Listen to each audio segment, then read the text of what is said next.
Good morning, ladies and gentlemen. Welcome to my new video. So, who do you think is going to be the next Prime Minister of UK? I mean, this is like watching two football teams playing in the Champions League final, but you want them both to lose. So, who do you go for? I really have no idea. But as you all know, I work in the government and I have a lot of inside information, and I already know who the Prime Minister is going to be, and I knew it for months. Those of you who actually watch my channel and listen to what I say, you know, I've been saying for months in my previous videos exactly who the Prime Minister is going to be. All of this stuff by the paper showing Rishi Sunak as favourite, you know, it's all, they just don't know what they're talking about. You hear a lot of whispers behind the scenes when you're working in the government. You hear certain things going on, you hear they're making certain changes. I'll tell you who it's not going to be, and I'll give you my reasons. It's not going to be Rishi Sunak, and I have said this in my channel many times. You know, they try and portray this democracy that, you know, basically they have all of these candidates and they're going off one by one and Rishi Sunak is the favourite. Don't listen to any of that BS, right?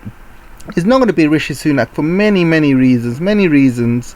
You know, first reason, people just don't trust him. I mean, he was the Chancellor and he put Britain into this mess. He was in charge of all of the budgets, and so he's in charge of all of this mess. So why put him in charge to get us out of this mess? Because he's not going to do anything any better. He hasn't done it as a Chancellor. He's not going to do it for as a Prime Minister either.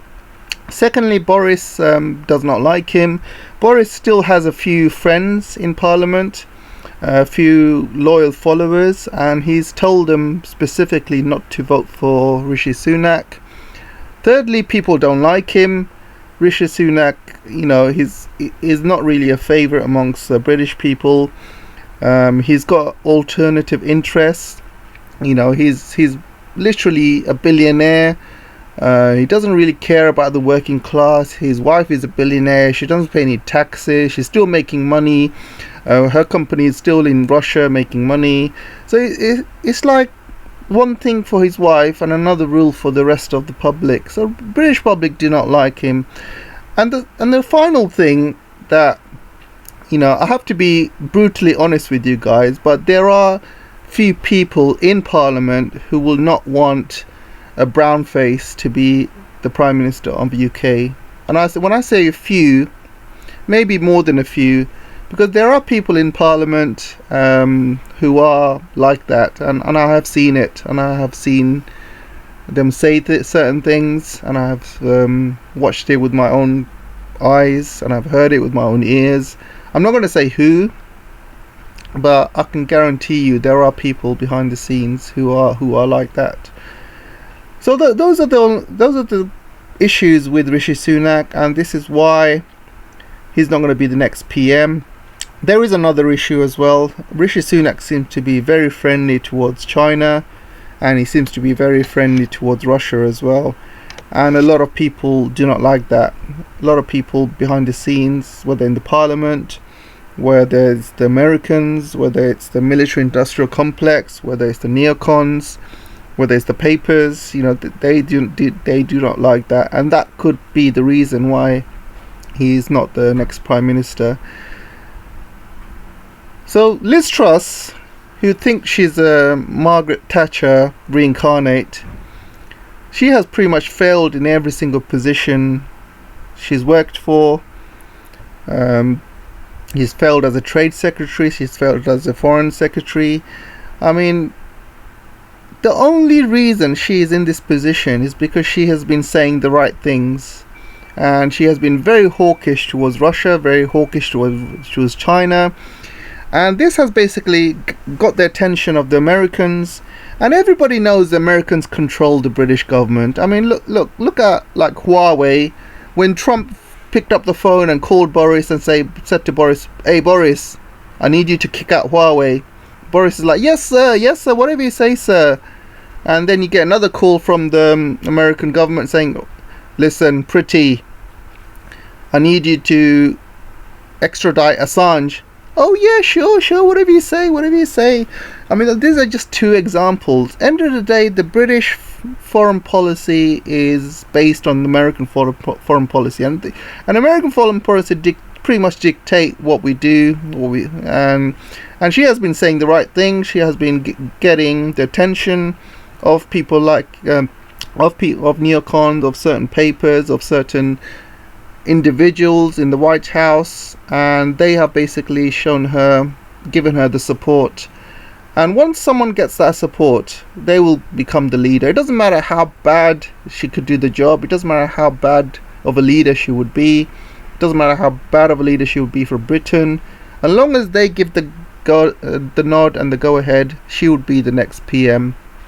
So like I said, guys, those of you who have been listening to my channel, I have been saying it's going to be her for months. You're welcome to look back on my old videos, and you know, everybody knows I have been saying it. I do have inside information, and my opinion is Liz Truss is going to be an absolute disaster for UK. I mean, she is going to be much worse than Boris. I mean, this woman, she does not have a clue. I made a video about her a few months ago. You're welcome to go back and check it. But seriously, it's going to be an absolute disaster if she becomes Prime Minister. If Rishi becomes Prime Minister, you know, obviously it's going to be bad, but it's going to be no way worse than Liz Truss. I think he is probably the better of the two candidates to bring the UK forward, but I don't think it's going to be him as Prime Minister. Unfortunately, it is going to be her. So let's wait and see what happens. You know, you never know. Rishi might pull off a miracle and become the Prime Minister, but I doubt it, to be honest. So Russia is going to be investing 40 billion in Iran's oil sector. This is a huge win for Iran. And as you know, the JCPOA is on hold at the moment. So the Americans and the Europeans are pretty much dragging the heels as part of the JCPOA. But Iran is not wasting any time. They've just signed a huge deal with Russia to invest 40 billions in Iran's oil sector. They're going to help develop some oil facilities. They're going to help build some pipelines which will go into India, and Iran is not wasting time. Last week Iran built a railway which is going to be going all throughout Iran into China as well. So there's one that's going to go via the Caspian Sea and straight into China, and this line has recently been opened. There's also another 2 lines being built into Iran from China. It's going to go via Uzbekistan and Kyrgyzstan, and also via Kazakhstan as well. So you have 2 more or 3 more new lines going via Central Asia through Iran, and then from Iran it's going to go into Turkey and to Europe as well. So the reason there's so many lines going into Iran, because Iran is huge, and Iran is one of those few countries who has access to 2 seas. It's got access to the Caspian Sea, and it's got access to the Persian Gulf as well. Geographically, Iran is in an amazing place. To the north, they have Central Asia and access to Russia and access to China. To the east, they have access to Pakistan, access to India. To the west, they have access to the Middle East. To the south, they have access to Africa. To the north, they have northwest, they have access to Europe, Turkey, via Turkey. So geographically, Iran is in an amazing location for trade. And these trade links they've started building. They're going to be working with China over the next 25 years, and China is helping them build their infrastructure. These are railway lines that's going to be linking Russia to China. They're building pipelines. So there's a lot going on in Russia, and they are not waiting for the West for this JCPOA. They are moving on with their lives. A lot of people don't realize that Iran actually is it's probably the second most sanctioned country in the world. after Russia, and they have been sanctioned for years. We're talking years, and since then, Iran had been forced to build its own industry. It's got its own military that it has built itself. They have their own production line of missiles. They also have a production line of drones. They are very, very good in creating drones. I think that's one of Iran's speciality. And Iran has got its own manufacturing, and obviously they do have issues with the economy.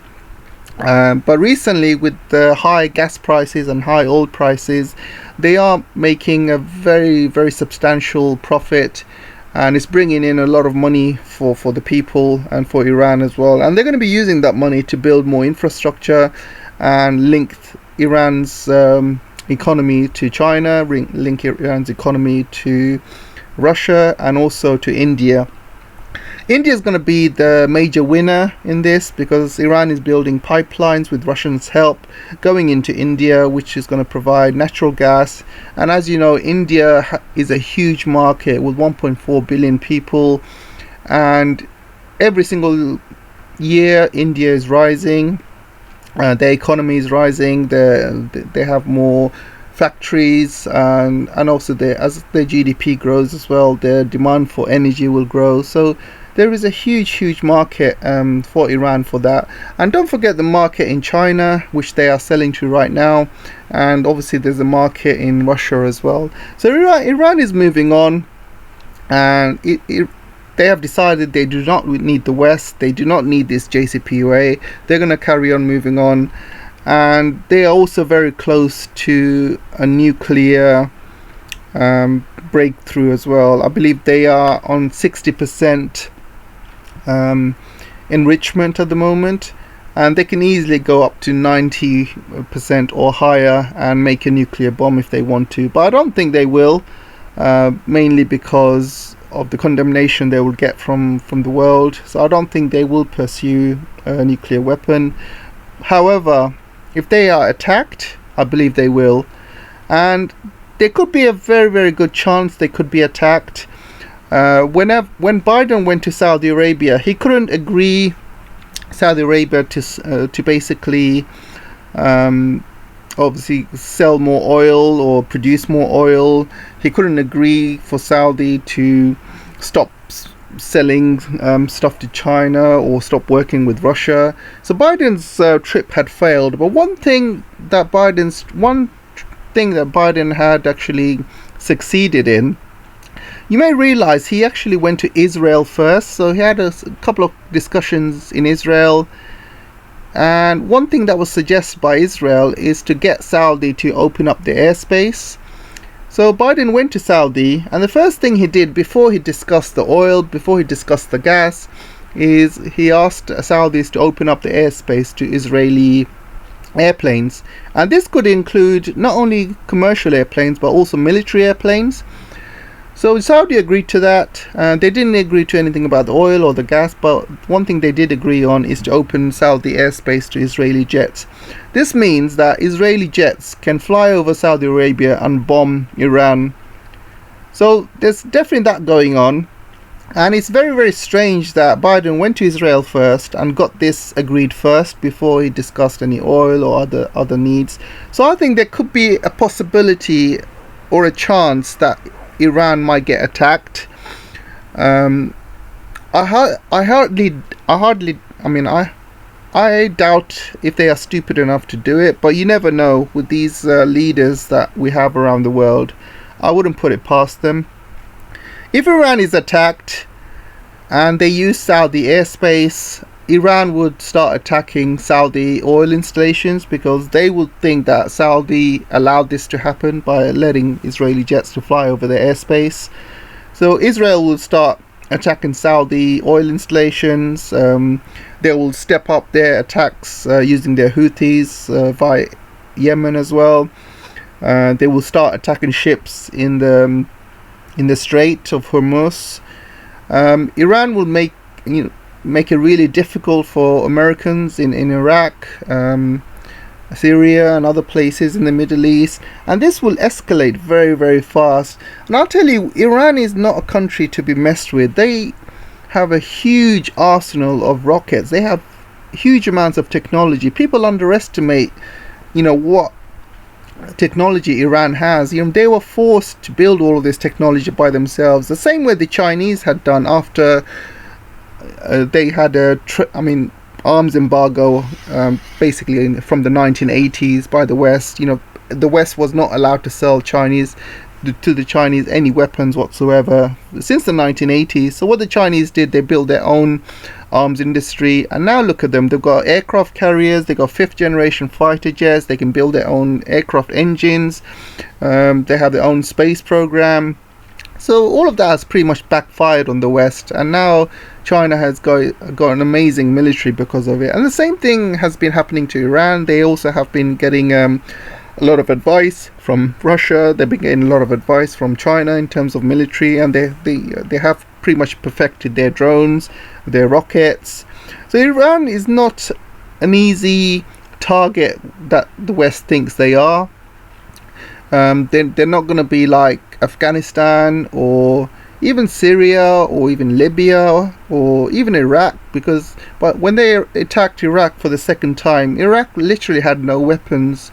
Iraq was forced to destroy most of its weapons after the first Iraq war. So the second time they were just sitting ducks, just ready to get bombed, and they really couldn't do much. But Iran has been building up its weapons for years and years, even after the Iran-Iraq war. And even back in the day when Iraq was fighting Iran with American weapons, Iraq was a big friend of the West at the time, and the West had given Iraq so many weapons. Even Iraq couldn't beat Iran at the time, and Iran have been building up weapons since those Iran-Iraq war days, and they are not something to be messed with. Plus they have nuclear facilities all over Iran. Some of them are very, very hard to bomb. I know the Americans and the Israelis have bunker buster bombs as well. They can probably get rid of most of these installations using F-35s and bunker busters. Yeah, that's fine, but I'm sure there will be a few out there which are hidden away, which are secret, which the West do not know about. And at any point, if Iran does get bombed, Iran will be like, okay, you know what, we're gonna start building up our nuclear deterrent. They already have the knowledge. They have the knowledge. They have kept it at 60% enrichment. They can easily go over 90% and start making bombs. Maybe they have secretly already built 90% enrichment, and they're not really telling anyone, because don't forget, they have kicked out all of the inspectors. They have kicked out all of the camera works, and nobody really knows what's going on in Iran at the moment. So maybe they already have enough for a nuclear bomb. Who knows? The thing is, this is all still a mystery. And if they bomb Iran, it's going to be really, really bad news, because there's a lot of stuff they do not know about Iran, and things can escalate in the Middle East very, very severely. And this is going to be bad news for America and the West, because they're already busy with Ukraine, and looks like that's going to be lasting for at least another year or so, maybe more. And they do not want another war in the Middle East as well. So this is, especially at the time when America is trying to focus on China, they're trying to focus on Taiwan, but they just can't leave the Middle East. Then they just can't leave Europe. They just pretty much stuck there dealing with those issues, dealing with Ukraine, and now dealing with the Middle East again. So America and the West cannot get a break, but I think it's going to be a really bad idea if they bomb Iran. And if they don't bomb Iran, Iran's going to carry on building its economy, building its links to China, to Russia, to India, and Iran will just get stronger and stronger. They have a huge manufacturing facility. They will carry on trading with Iran, with China, with India, with Russia and other friendly countries. And Iran's economy will grow and grow. Like I said, their geography is in a very, very good place, and their economy will grow substantially. And don't forget, they have a very good manufacturing base as well. So I can see Iran there is huge potential with Iran, and as you can see here, Iran becomes the 20th largest economy despite US sanctions. And you know, the US and the West has been placing so many sanctions on Iran, and yet still they are the 20th largest economy in the world. So imagine if all of these sanctions were removed, and imagine if Iran has suddenly trade links to going to India, to China, to Russia, Central Asia. You know, imagine the potential of this country. With all of these sanctions, they are 20th largest economy. You know, so there is a huge amount of potential in Iran. They've also got a very good population in Iran as well. Geographically, they are perfect, right in the middle of everything. So count them off at your peril. Really count them off. And I think this is really good news for Iran. Doing this deal with the Russians, doing the deal with the Chinese, and also doing the deals with India as well. You got three huge superpowers. One superpower in terms of China, and two rising superpowers in terms of Russia and India. So there's huge amounts of potential with Iran. So like I said, count them off at your peril. So I want to kind of talk about the idiot of the day. So this guy can't get out the news. I don't know what the hell he's playing at. So this guy I was talking about the other day, who dumped his partner to run off with a Ukrainian refugee. He invites another woman to share his home because he needs the money apparently. So I don't know what the hell he's playing at. He might even run off with a new woman. Who knows? I don't really care. So yeah, let's move on. So I want to also talk about Germany here. Germany is going through a process of deindustrialization. A few days ago, Russia had cut off Nord Stream 1 for repairs, and they mentioned that there's going to be some sort of force majeure where they're not going to open up Nord Stream 1 because they haven't got the parts, and they are not sure if those parts have been repaired successfully. So Russia was talking about doing some sort of force majeure and completely cutting off the gas to Germany. So you've seen a lot of people in Germany panicking.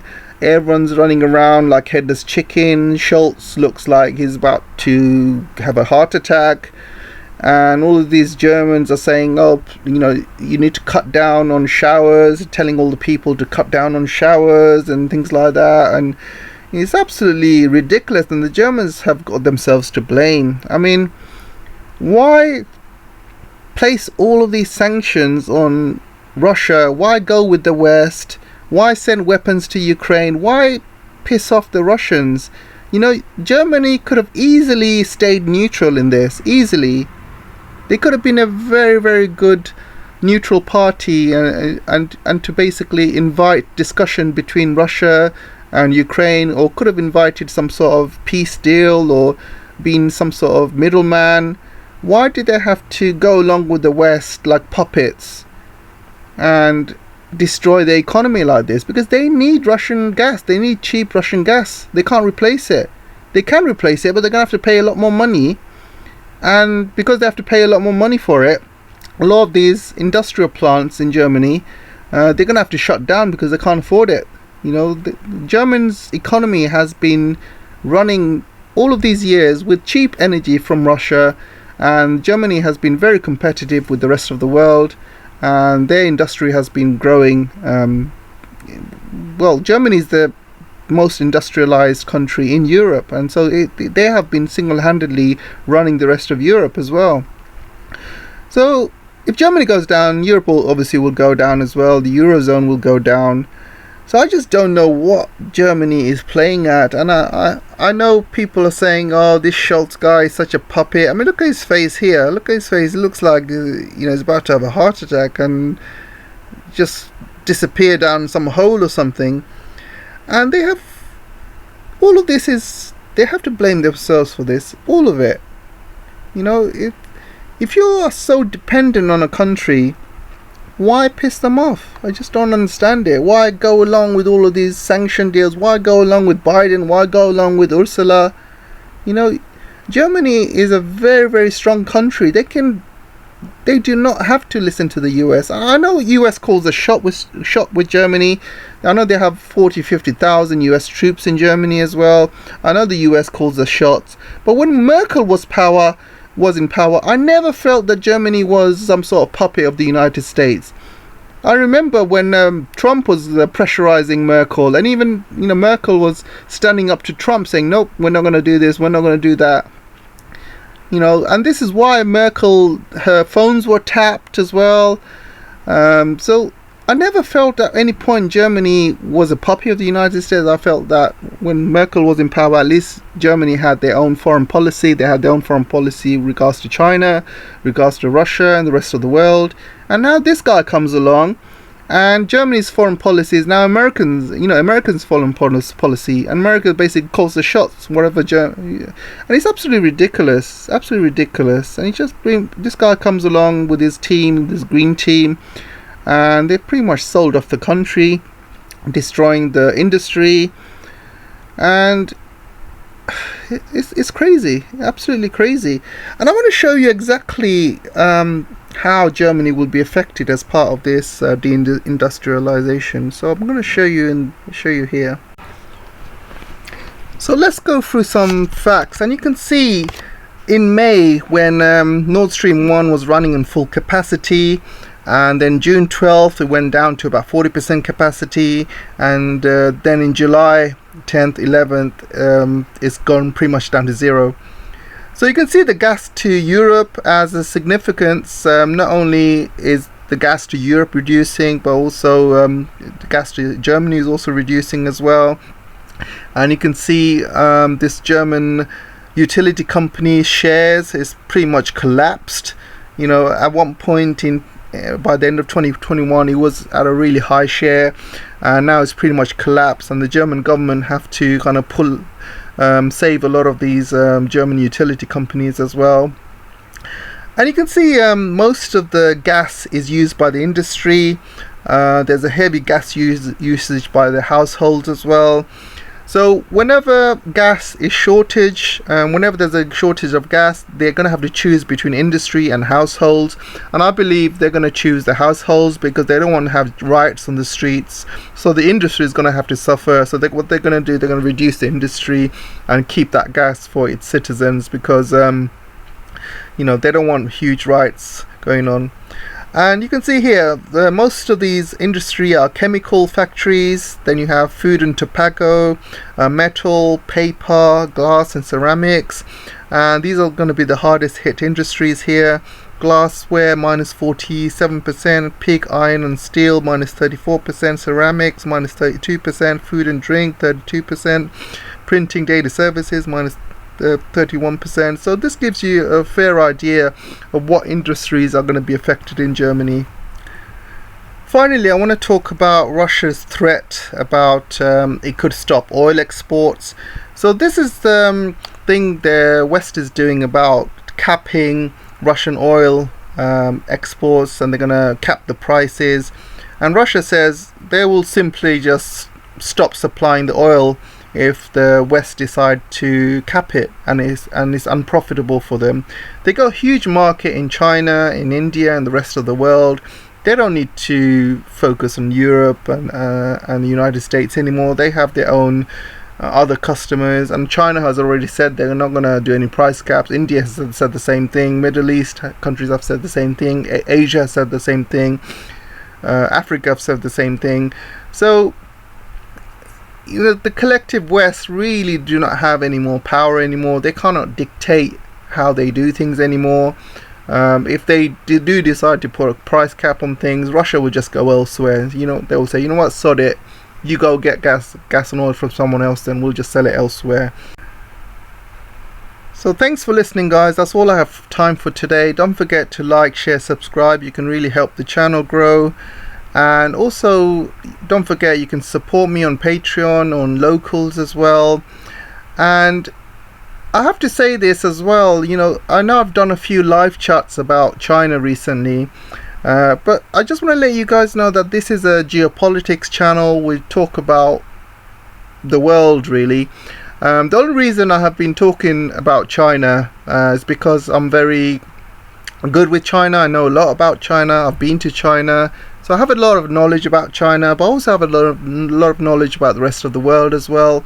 So I don't want you to think that this is a China only focused channel. You know, we talk about everything here. We talk about what's going on around the world. My specialities are China, Russia, USA, Great Britain, maybe parts of Middle East, you know, but you know, I do know a lot about the world. It's not only just China, but I do have a special knowledge about China because I've been to China, that's why. And the people I speak to in my live chats, especially Alex, he's a very well-known guy. He also discusses China as well, and you know, it's actually a really good privilege to talk to somebody like that. So yeah, but I don't want everyone in my channel to think this is a China only focused channel, which is not. This is you know, this is a geopolitics. We talk about the world.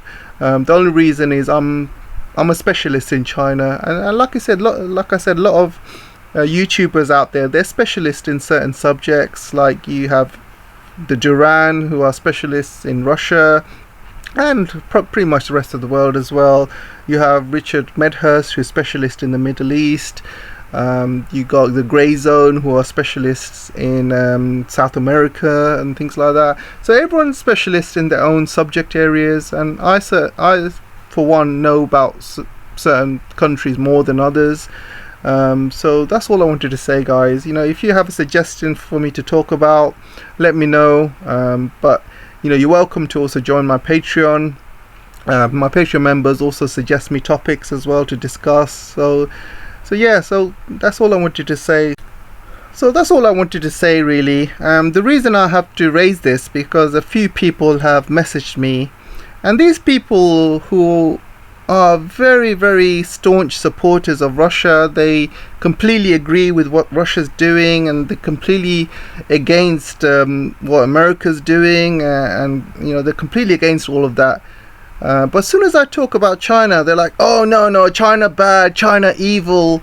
And I'm thinking, hang on a second, you know, why are you supporting Russia and you're against the West in that sense, but when it comes to China, your views are completely different. You know, suddenly you think that China is evil without even understanding China. And there are people obviously on the internet as well, which are like that. You got Tucker Carlson, who's a very staunch supporter of Russia and their policies, but when it comes to China, he's completely anti-Chinese. So I just don't understand the difference, why you could be so pro-Russia one instance and so anti-Chinese in another instance. So I'm just a bit confused, really. And obviously I've lost a few supporters recently, subscribers, who obviously don't like me talking about China. But you know, like I said, I can't help the knowledge that I have. You know, I'm a YouTuber, so if I've got certain knowledge about a certain subject, I'm going to talk about it. You know, it doesn't mean I'm Chinese or I'm supporting the Chinese government or anything like that, or I'm getting paid by the Chinese government, nothing like that. You know, I'm here to talk about any subject which I know about. And if you look back to all my videos, you can see I talk about pretty much everything that happens around the world. My channel is very varied. It's got a nice balance of different subjects. It's a nice variety, sometimes fun stuff, sometimes geopolitics, sometimes Middle East, sometimes Russia, sometimes Ukraine, sometimes China. It's an open channel for everyone to sit here and discuss as adults. We have the comment section for that. You know, if you don't like something, you're welcome to talk to me. You're welcome to send me a message. You're welcome to send me an email. I will get back to you. It's not a problem. You know, I'm very much open-minded. I don't care about what view you have, what opinions you have. We're all humans end of the day, and everyone's got different opinions, everyone's got different viewpoints, and we are here in YouTube to discuss that, you know, as human beings, as adults, and this is what we're here for. So yeah, just talk to me. You know, don't suddenly unsubscribe and just disappear because I talk about China. You know, just talk to me. Tell me what you like, tell me what you don't like, give me some feedback, because I want to grow, I want to work with you guys, I want to grow with you guys. and you know, we're a family here. You know, it doesn't matter what viewpoints you have, what background you have, we're all the same, we're all humans, and we're here to discuss geopolitics. Sometimes you might agree with me, sometimes you don't agree with me. I don't know everything. You know, I'm not Superman, I'm not God. Sometimes I can be corrected by yourselves, so that's what we're here for. I'm here to learn, you guys are here to learn, we're all here to learn, and we're all here to do what we love, which is talk about geopolitics. So that's all I wanted to say, guys. So don't forget to support me on Patreon or Locals, and I'll see you soon. Take care for now. Bye.